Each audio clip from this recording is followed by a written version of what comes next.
Welcome to this edition of the Head Dead Podcast. I'm your host, Cam McKinney, and this is episode number 173 of the podcast. And in this edition of the podcast, I'm talking about the Nuggets signing power forward Aaron Gordon to a 4-year, $92 million extension after trading for him last season. For his career, Gordon has averaged 12.7 points, 6.3 rebounds, and shot 45% from the field, 32% from free.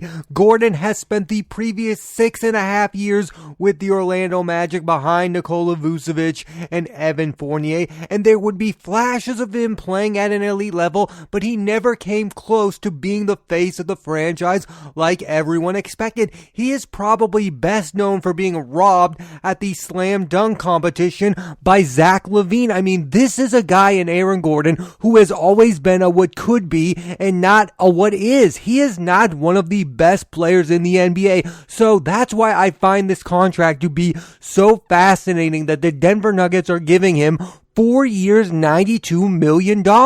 And I think there are several reasons why. The number one reason is he is only 25 years old, and until he hits his 30s, there will always be a belief that the best is yet to come for Aaron Gordon, that he will either take his game to the next level or become a consistent night in and night out type of player. The Nuggets wrongfully or rightfully think they can get more out of him than the Magic could. I mean, Gordon was not playing on great teams.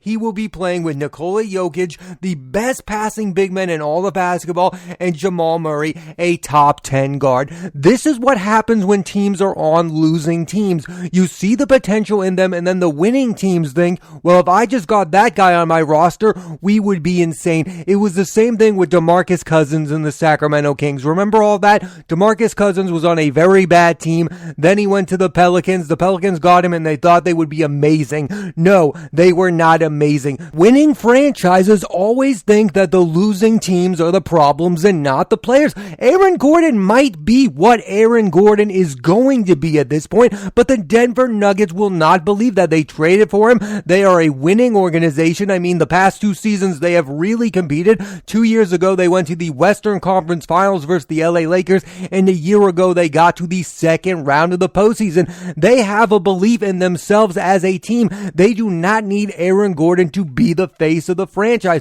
They don't have as high stakes in him as the Orlando Magic did, and they probably view the Orlando Magic as being the problem in Aaron Gordon's career. Again, you see this time and time again, whether it's DeMarcus Cousins with the Kings, Anthony Davis with the Pelicans. We view the teams as being the biggest problems. No, listen, Aaron Gordon is nowhere near the player of DeMarcus Cousins and Anthony Davis. I'm not comparing him to those type of players, but I am comparing the situation he was in. He was on a team in the Orlando Magic that a lot of us did not deem as a very good team, but we all had that expectation that at some point Aaron Gordon is going to become the absolute best player on the Orlando Magic, and that did not happen. And it seems like right now we are more blaming towards the Orlando Magic than we are on Aaron Gordon. We still view Aaron Gordon as a guy with unlimited potential. He's an athletic freak. At some point, we all think he's going to play at a consistent level in the NBA, that he's going to be worth this contract. This contract is about what will be for Aaron Gordon and not what has been. And that leads me to the other reason the Nuggets are paying him, because the expectations for him in Denver are not the same for him with the Magic. For the Magic, he was a bit of a disappointment because they thought at one point he would take the mantle of being their best player, and that never happened. With the Nuggets, he is being asked to be the third option behind Jokic and Murray. He is, in my mind, the replacement for Jerami Grant, who left the Nuggets for the Pistons and had a breakout year for Detroit. I, for one, like Grant better. This is something that a lot of teams with 2 stars try to do. They try to fill in that third option. I mean, the Blazers just paid a boatload of money to Norman Powell, and now the Denver Nuggets are doing it with Aaron Gordon. I mean, the Blazers have Dame Lillard Gordon, CJ McCollum. They need that third option. They have been looking for that third option forever, and now the same thing is with the Denver Nuggets. The thing about the Nuggets that's crazy is they seemingly had the perfect third option in Jeremy Grant, and then he left for Detroit, where he is now becoming a somewhat of a star player. They missed out on their third option, and now they're filling in that hole with Aaron Gordon, and I'm not sure it's going to work out for them. The expectations are not for Gordon to score 20 a night, but they are for him to add something to a team with championship expectations. Again, 2 years ago, the Nuggets made the Western Conference Finals against the Lakers, and last season the semifinals. Gordon, at the very least, needs to shoulder some of the load off of MVP big man Nikola Jokic. Gordon should at least average 15 points and 8 rebounds a game. His best season with the Magic, which was 2017-2018, he averaged 17 points and 8 rebounds a game. He is a freakish athlete. I just have doubts that he's a winning player. Thus far in his career, Gordon has not lived up to the hype. He's been on a few teams with solid records, but I never felt like he was a huge reason as to why they were successful. And if this contract is to work out for the Nuggets, that needs to change this year. This is a big ask for Aaron Gordon. He's no longer being asked to be the face of a franchise, but he needs to be able to fit into a winning culture, and I'm not sure Aaron Gordon can do that. I mean, think about it. The Nuggets are trying to win a championship in a league that's being dominated by big threes. The Nets have Durant, Harden, and Kyrie Irving, and the Lakers now have LeBron James, Russell Westbrook, and Anthony Davis. No matter how old you think the Lakers might be, on paper, they are right now better than the Denver Nuggets. The Denver Nuggets have 2 superstar players in Nikola Jokic and Jamal Murray, and some people don't even consider Murray to be a superstar player. If the Nuggets are going to be a championship caliber team, Aaron Gordon is going to have to fulfill a huge role on this team, and I have serious doubts that he's capable of doing that. Thus far in his career, he has shown no signs of being able to be part of a winning team like that and play a big role on a team. Maybe it's possible, but right now, I don't love this contract. I think one of the biggest reasons the Nuggets are falling in love with Aaron Gordon is because last year with the Magic, Gordon shot 37% from free, and that's a huge part of the league right now is the stretch big men. They are all the rage. Just look at what Brook Lopez did with the Bucks. Ideally, that's what the Nuggets want Gordon to become. They want him to be the stretch big man and to have Nikola Jokic pass him the ball and for him to hit the wide open 3-point shot. That's what I think this is about. This is about Aaron Gordon stretching the floor. It's not about him becoming a 20-point scorer. It's not about him averaging 10 points per game. It's about him being a threat from the 3-point line, and that's what ideally the Nuggets want him to become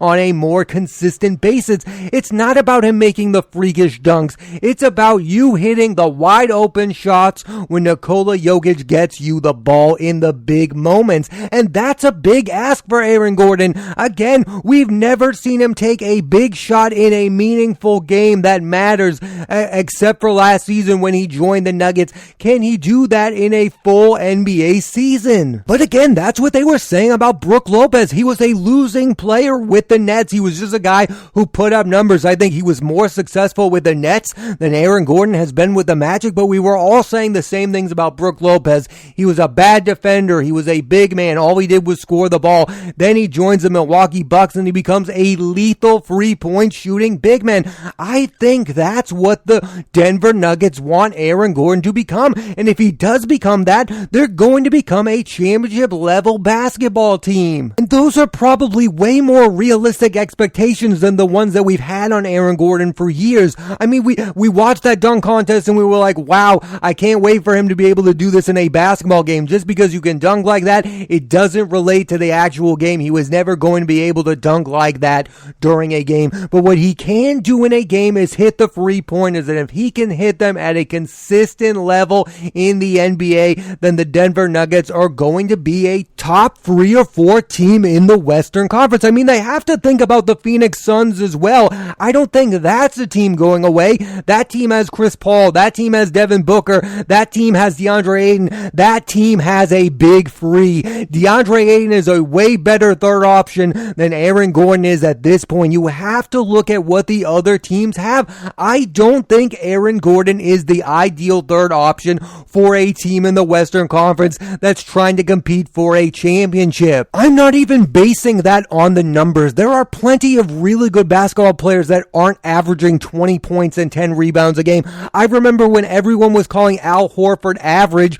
but you could see the impact he was having on winning in basketball. I have never seen Aaron Gordon, A, put up the stats or have an impact on a winning basketball team. That's what I'm talking about. It's not all about the stats. There are guys who put up great stats on losing teams. Kevin Love was putting up amazing stats on the Minnesota Timberwolves. What did it really mean? Then he went to the Cleveland Cavaliers and showed he was a winning player. So now we think of Kevin Love as a winning player. Aaron Gordon was not putting up amazing stats, and he was on a bad basketball team. So now I have to see him make an impact on a winning basketball team before I change my opinion on him. Again, Al Horford had an amazing impact on winning basketball teams without putting up 20 points and 10 rebounds a game. You can have an impact without having amazing stats, but right now Aaron Gordon has not had an impact without putting up amazing stats. He has done neither of those things, so I have my doubts about him as being a top-tier basketball player in the NBA or being a top-tier role player. This guy is not like somebody who's become an inch of being an all-star. He has never even gotten close to being named one, yet he is making $92 million. That sounds insane. That sounds like a big risk for the Denver Nuggets, and that gets me to my big point.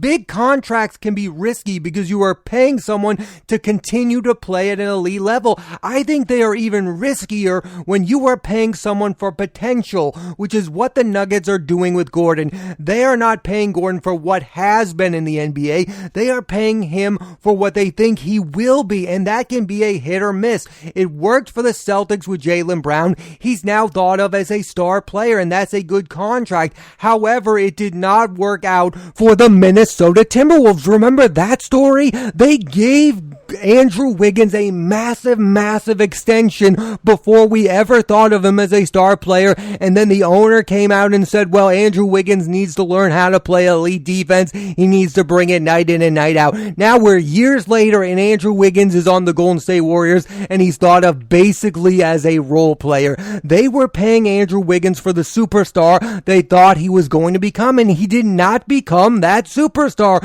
So that became one of the worst contracts in the NBA. It's easier to pay someone massive money when you know what they are. It's risky when you're paying them for something you think that they are, and that's what the Nuggets are doing with Aaron Gordon. They obviously view him as a winning basketball player, as someone who's going to be the perfect fit alongside Jokic and Murray, but they don't know that as fact. So I wouldn't be surprised if 2 years from now we're looking at this Aaron Gordon contract and we're saying it's one of the worst deals in the NBA. The Raptors also paid Pascal Siakam a boatload of money to replace Kawhi Leonard without knowing if he could be the replacement for Kawhi Leonard. Now, 2 years later, that doesn't look so great. Pascal Siakam is a good player, but he doesn't seem to be the face of the franchise type of guy. I'm just saying it's a huge risk to pay someone off of their potential because you don't know if that potential is ever going to be reached.